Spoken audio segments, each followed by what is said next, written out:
បាទសួស្តីកូនទាំងអស់គ្នាហើយយ៉ាងម៉េចហើយចំពោះមេរៀននៅคลิปវីដេអូមុនបាទរៀងវែងបន្តិចប៉ុន្តែយើងមានឧទាហរណ៍មានអីនៅខាងក្រោយច្រើនណាដូច្នេះនៅក្នុងមេរៀនបន្តមកទៀតនេះលោកគ្រូនឹងចូលផ្នែកមួយទៀតគឺគេហៅថាការគណនាអន្តរកាលដោយផ្នែកបាទដូច្នេះតើការគណនាអន្តរកាលដោយផ្នែកយើងនឹងជួបក្នុងការគណនាបែបណាដូច្នេះមុននឹងចូលមេរៀនកូនលោកគ្រូរំលឹកមេរៀនមួយសិនបាទតកតងទៅនឹងការអនុវត្តនៅក្នុងការគណនាអន្តរកាលដោយប្រើអត្ថេយជំនួសបាទដូច្នេះលោកគ្រូរំលឹកនៅឧទាហរណ៍ទី1នៅលើក្តារខៀនមួយនេះបាទលំហាត់មួយនេះក៏ដូចជាឧទាហរណ៍មួយនេះគឺគេចេញញឹកញាប់ដែរបាទចេញគេយកទៅដាក់ប្រឡងញឹកញាប់ដែរនៅក្នុងករណីដែលកូនអត់ដឹងល្បិចវាយើងគណនាអត់ឃើញទេបាទចេះជួបជាមួយលោកគ្រូដូចតទៅដើម្បីរំលឹកមេរៀនរបស់យើងតោះចេះនៅក្នុងករណីនេះដើម្បីគណនាអន្តរកាលនេះបាទយើងត្រូវថែមថយបានន័យថាយើងថែមថយដើម្បីផ្ដាច់ទៅជាពភាគងាយនេះបាទទៅជាពភាគងាយចេះដើម្បីផ្ដាច់ថែមថយទៅជាពភាគងាយនេះលោកគ្រូនឹងយកសេគុណ x ហ្នឹងមកជួយវាបាទដកសេគុណ x បូកសេគុណ x ទៅដូច្នេះលោកគ្រូអាចសរសេរបូកមុនចេះលោកគ្រូបាន1បូកសេគុណ x ហើយលោកគ្រូដកសេគុណ x វិញទាំងអស់នេះចែកនឹង1បូកសេគុណ x ទាំងអស់ dx បាទចេះកូនត្រូវចាំបាទមធ្យោបាយនៅក្នុងការគណនាអន្តរកាលមួយហ្នឹងគឺគេថែមថយអញ្ចឹងបាទគេយកសេគុណ x មកជួយបូកហើយដកវិញដូច្នេះមានន័យថាយើងបូកសេគុណ x ដកសេគុណ x មានន័យថាអស់វិញហើយដូចដើមចេះសល់ដូចដើមក្រោយមកយើងផ្ដាច់ទៅជាពភាគងាយចេះផ្ដាច់ទៅជាពភាគងាយលោកគ្រូបាន1បូកសេគុណ x នេះចែកនឹង1បូកសេគុណ x លោកគ្រូដកឲ្យសេគុណ x នេះចែកនឹង1បូកសេគុណ x ទាំងអស់ dx បាទឆ្នេះបន្ទាប់មកទៀតក្រោយពីបានប៉ុណ្ណឹងកូនឃើញថាយើងអាចសម្រួលបានហើយនេះ1បូកសេគុណ x លើ1បូកសេគុណ x នេះកូនសម្រួលទៅសល់1បាទចំណែកអានេះលោកគ្រូនឹងសេរីរូបមន្តហើយបាទចឹងលោកគ្រូសេរីរូបមន្តឲ្យហើយដើម្បីឲ្យយើងចំណេញមកបន្ទាត់ដែរបាទចឹងកន្លែងនេះយើងនឹងចូលរូបមន្តយើងពីម្សិលមិញដែលយើងនឹងប្រើរូបមន្តអ៊ុយព្រីមលើអ៊ុយព្រីមលើអ៊ុយឬក៏ f ព្រីមនៃ x លើ f នៃ x បាទចឹងកន្លែងនេះសេគុណ x នេះលោកគ្រូនឹងជួសដោយ1បូកសេគុណ x ទាំងអស់ព្រីមចែកនឹង1បូកឲ្យសេគុណ x ទាំងអស់ dx បាទចឹងមកដល់កន្លែងនេះកូនឃើញថាអន្តរកាលរបស់យើងអាចគណនាបានហើយបាទ1នេះគណនាបាន x ចំណែកខាងក្រោយនេះចូលរូបមន្តអ៊ុយព្រីមលើអ៊ុយចេះវាស្មើលោកនៃពែតម្លៃដាច់ខាតនៃអ៊ុយដោយសារតែ1បូកសេគុណ x វិជ្ជមានចេះលោកគ្រូដាក់ត្រឹមតែ1បូកបាទសេគុណ x បូកឲ្យ c ដែល c ជារបស់ a អញ្ចឹងលោកគ្រូអត់ដាក់តម្លៃដាច់ខាតទេដោយសារអាហ្នឹងវាកសោមនឹងវាវិជ្ជមានដូច្នេះយើងមិនបាច់ទេបាទដូច្នេះនេះគឺជាអ្វីដែលលោកគ្រូរំលឹកមេរៀនយើងពីคลิปវីដេអូមុនបាទគឺការគណនាអន្តរកាលដោយប្រើអត្ថេយជំនួសបាទដូច្នេះជាបន្តមកទៀតយើងនឹងចូលបន្តមេរៀនយើងទៅមុខទៀតគឺផ្នែកទី3កូនមើលផ្នែកទី3អន្តរកាលដោយផ្នែកបាទក្នុងអន្តរកាលដោយផ្នែកនេះគេបកស្រាយឲ្យចេញជារូបមន្តឲ្យយើងមើលបាទជាគេមានអនុគម2គឺ f និង z ដែលមាន derivative របស់វាគឺ f' ហើយនិង z' បាទច្នេះដោយយើងអនុវត្តទៅលើ derivative នៃផលគុណចេះលោកគ្រូបាន f គុណនឹង z ទាំងអស់ ព្រីមហ្នឹងវាស្មើនឹង f'z បូក fz' ក្រោយមកលោកគ្រូបំពាក់អន្តរកាលលើអង្គទាំងពីរហ្នឹងមកបាទចេះអន្តរកាលនៅផ្នែកកន្លែងនេះអន្តរកាលនេះយើងដឹងហើយថ្ងៃមុនយើងមានការ f' នៃ x dx នេះអន្តរកាលហ្នឹងវាស្មើនឹង f នៃ x អានេះដូចគ្នាដែរមានន័យថាវាដាច់ derivative ហើយវានៅសល់ប៉ុណ្ណេះបាទចំណែកអានេះនៅដដែលអានេះនៅដដែលបាទចេញពីនេះមកនេះគេបោះរោអន្តរកាលមួយនេះគឺ f គុណនឹង z' នៃ x នេះ f គុណនឹង z' នៃ x ដូច្នេះគេបោះរោទៅគេបានស្មើនឹង f គុណនឹង z ដល់អន្តរកាល z' នៃ x ក្រោយមកគេសរសេរទៅជាកន្សោម f នៃ x គុណនឹង z' នៃ x dx ស្មើនឹង f នៃ x គុណនឹង z នៃ x ដល់អន្តរកាល z នៃ x គុណនឹង f' នៃ x dx បាទនេះហើយគេហៅថារូបមន្តអន្តរកាលដោយផ្នែករូបមន្តនេះយើងអនុវត្តនៅក្នុងសភៅក្រសួងយើងបាទសភៅក្រសួងយើងគឺគេប្រើរូបមន្តហ្នឹងហើយកាលពីលោកគ្រូរៀនពីជំនាន់មុនបាទគេយកអន្តរកាលអ៊ុយដេវេអីចឹងបាទអត់ខុសគ្នាទេកូនអនុវត្តមួយណាក៏បានដែរចេះមួយណាអនុវត្តមួយហ្នឹងទៅបាទច្នេះជាបន្តមកទៀតលោកគ្រូនឹងឧទាហរណ៍ទៅលើការគណនាអន្តរកាលដោយផ្នែកនេះបាទ ចេះកូនមើលឧទាហរណ៍គណនីអង់ទីក្រាលខាងក្រោមបាទគណនីអង់ទីក្រាលគណនីអង់ទីក្រាលបាទអង់ទីក្រាលបាទចេះការគណនីអង់ទីក្រាលទី1លោកគ្រូមានអង់ទីក្រាល x គុណនឹងសេគុណ x dx បាទចេះនៅក្នុងករណីការគណនីអង់ទីក្រាលដោយផ្នែកនេះកូនមួយចំនួនអាចយល់ច្រឡំជាមួយនឹងអង់ទីក្រាលដោយប្រើអធិជំនួសបាទប្រើអធិជំនួសនោះទៅគណនាដោយផ្នែកដោយផ្នែកហ្នឹងទៅប្រើអធិជំនួសដូច្នេះបើកូនច្បោកច្បល់កូនគណនាអត់ឃើញទេបាទฉะนั้นនៅក្នុងករណីនេះត្រូវកូនត្រូវមើលសង្កេតមើលបាទសង្កេតមើលថាកាលដែលយើងប្រើអង់ទីក្រាលដោយប្រើអធិជំនួសហ្នឹងតើវាមានស្អីខ្លះបាទផ្នែកណាខ្លះដែលជា derivative របស់ផ្នែកមួយទៀតប៉ុន្តែនៅក្នុងការគណនាអន្តរក្រាលដោយផ្នែកនេះអត់ដូចនេះទេបាទតែកូនមើលកន្លែងនេះបើសេគុណនេះជា x ការ៉េបាទបើសេគុណនឹងជា x ការ៉េមានន័យថាយើងនឹងគណនាអន្តរក្រាលដោយប្រើអធិជំនួសបានប៉ុន្តែសេគុណ x អត់បានទេកូនយក x នេះមក derivative បានមួយអត់ចូលអានេះទេបាទយកសេគុណ x មក derivative ក៏អត់ចូលដែរបាទដូច្នេះយើងអត់អាចគណនាតាមការគណនាអន្តរក្រាលដោយប្រើអធិជំនួសបានទេដូច្នេះនៅក្នុងករណីនេះយើងនឹងប្រើអន្តរក្រាលដោយផ្នែកបាទតាមរូបមន្តអន្តរក្រាលដោយផ្នែកបើវាជាការគណនាអន្តរក្រាលដោយផ្នែកកូនត្រូវញែកពីរហ្នឹងបាទត្រូវញែកផលគុណពីរហ្នឹង x គុណនឹងសេគុណ x ហ្នឹងគឺ1សម្រាប់ f នៃ x នេះបាទ1សម្រាប់ f នៃ x ហើយនឹងមួយទៀតសម្រាប់ z' នៃ x តែកូននឹងចំណាំមើលថាតើគេយកអាណា f នៃ x គេយកអាណា z' នៃ x បាទចេះតាមរយៈឧទាហរណ៍2 3ទៅយើងនឹងអាចចំណាំបានហើយបាទកូននឹងអាចចំណាំថានៅពេលដែលគេជួបផលគុណf នៃ x គុណនឹង z' នៃ x របស់យើងហ្នឹងតើគេយកអាណាគេតាំងអាណាចេះលោកគ្រូចាប់ផ្ដើមតាំងតែម្ដងបាទចេះលោកគ្រូតាំងទី1លោកគ្រូយក f នៃ x នេះស្មើនឹង x បាទចំណែក z' នៃ x នេះ z' នៃ x នេះលោកគ្រូស្មើនឹងសេគុណx បាទក្រោយពីយើងតាំងបែបហ្នឹងហើយកូនត្រូវរោអាណាមាន f នេះត្រូវរោព្រីមរបស់វាអាណាមានព្រីមនេះត្រូវរោ z របស់វិញបាទដូច្នេះចេញពីនេះមកនេះលោកគ្រូនឹងរោអានេះយើងហៅថា f ព្រីមនៃ x នេះយើង derivative បាទពីនេះមកនេះគឺ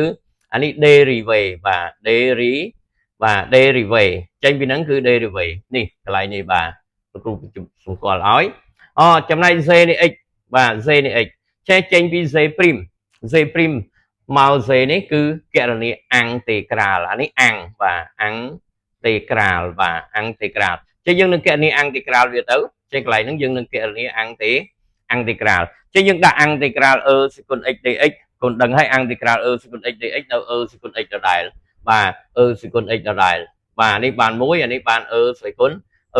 x ចេះកាលណាយើងមាន f យើងរក f ព្រីមកាលណាយើងមាន z ព្រីមយើងត្រូវរក z ចេះបានហើយបានន័យថាយើងបានទាំងពីរធាតុផ្សំរបស់វាហើយដូច្នេះលោកគ្រូបានអន្តរក្រាលចេះនាំឲ្យគេបានអន្តរក្រាល x សេគុណ x dx នេះរូបមន្តកូនចាំបាទទី1គឺស្មើនឹង f នៃ x គុណនឹង z នៃ x ឯណា f នៃ x របស់យើងនេះ f នៃ x នេះ z នៃ x ចឹងលោកគ្រូបាន x សេគុណ x ដកអន្តរក្រាលអង្គតេក្រាលទៀត z នៃ x គុណនឹង f ព្រីមនៃ x នេះ z នៃ x គុណនឹង f ព្រីមនៃ x ចេះដកអន្តរក្រាល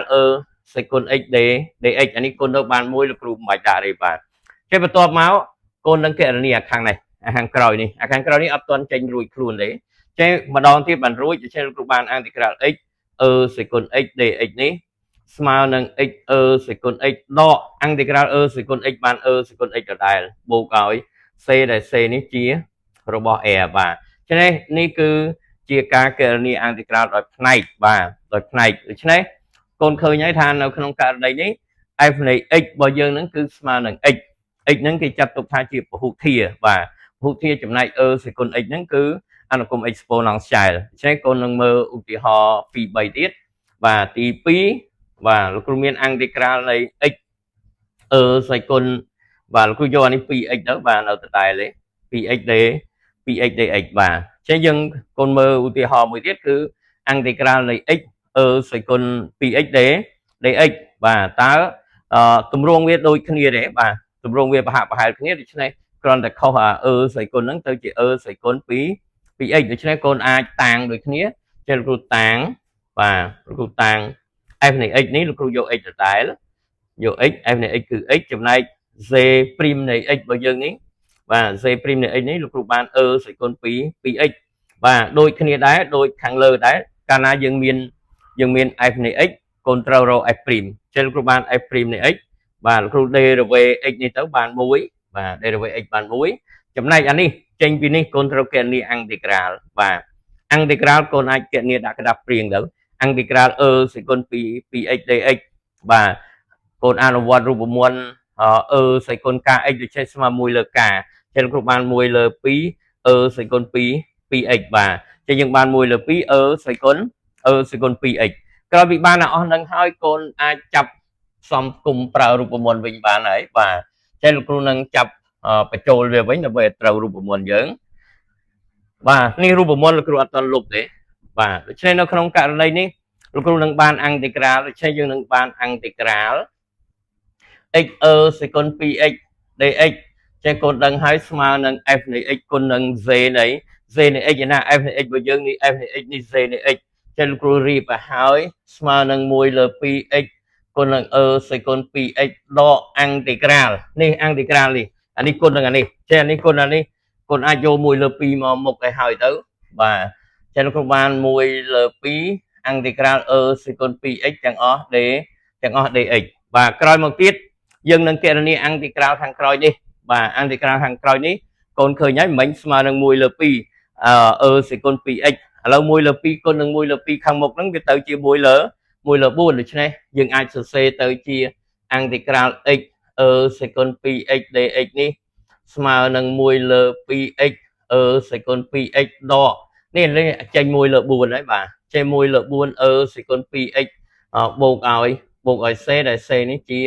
របស់ a បាទចេះកូនទុកប៉ុណ្ណឹងក៏បានឬក៏អ្នកខ្លះទៀតគេទុកចម្លើយដោយទាញសេគុណ 2x ជាកតាក៏បានដែរទុកប៉ុណ្ណឹងក៏បានបាទ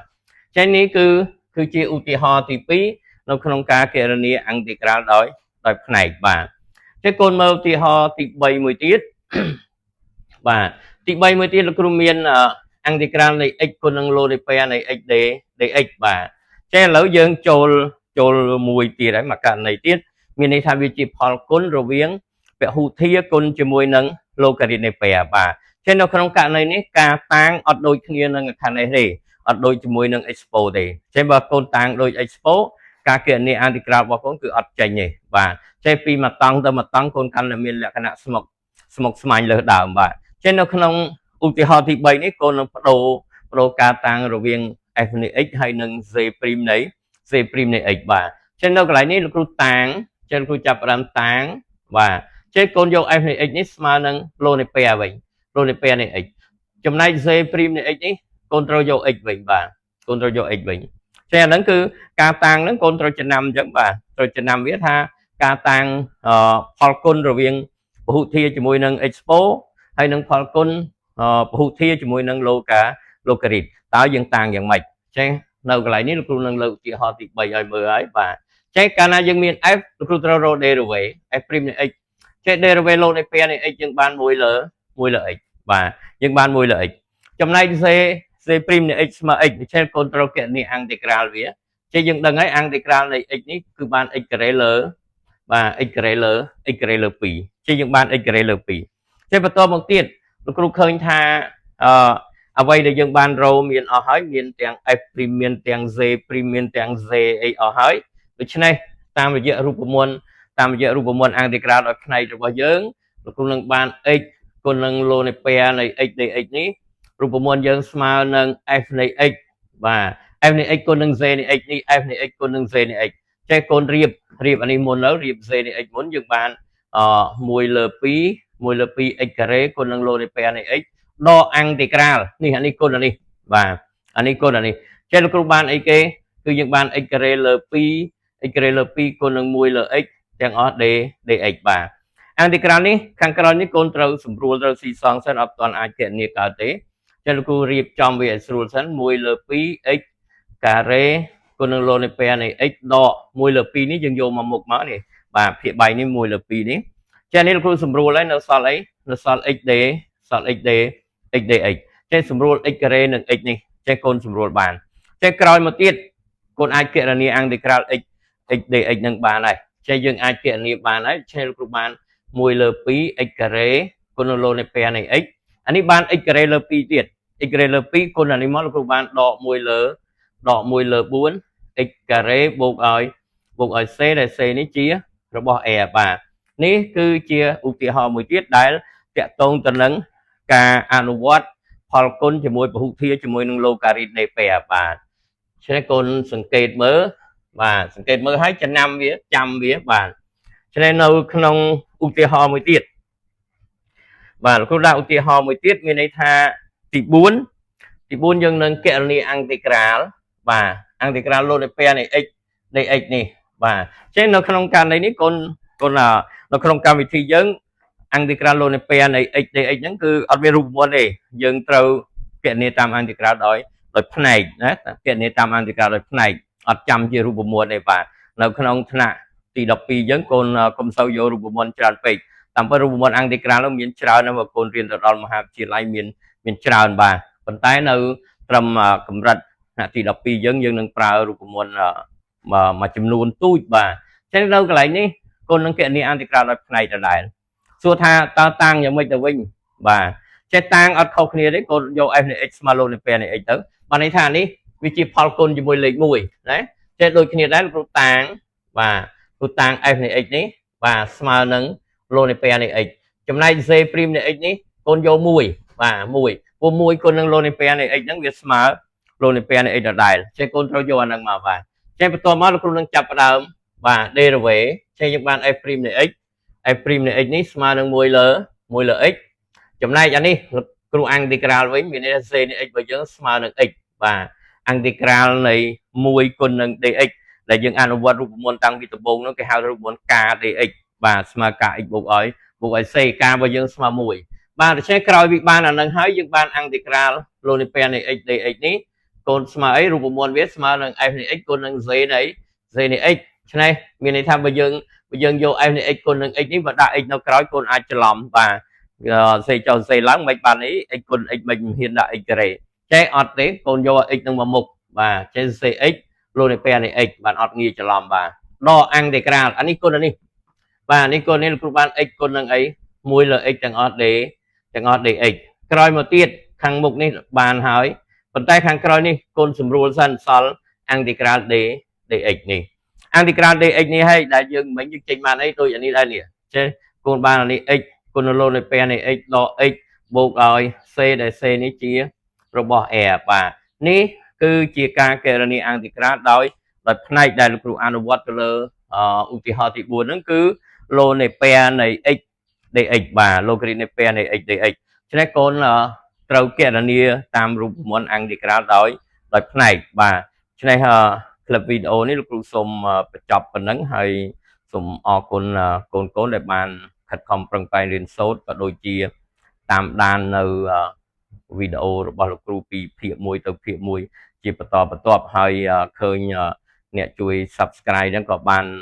ទៅម្ដងមួយហើយបាទដូច្នេះលោកគ្រូមានប៉ុណ្ណឹងហើយសូមអរគុណសូមជម្រាបលា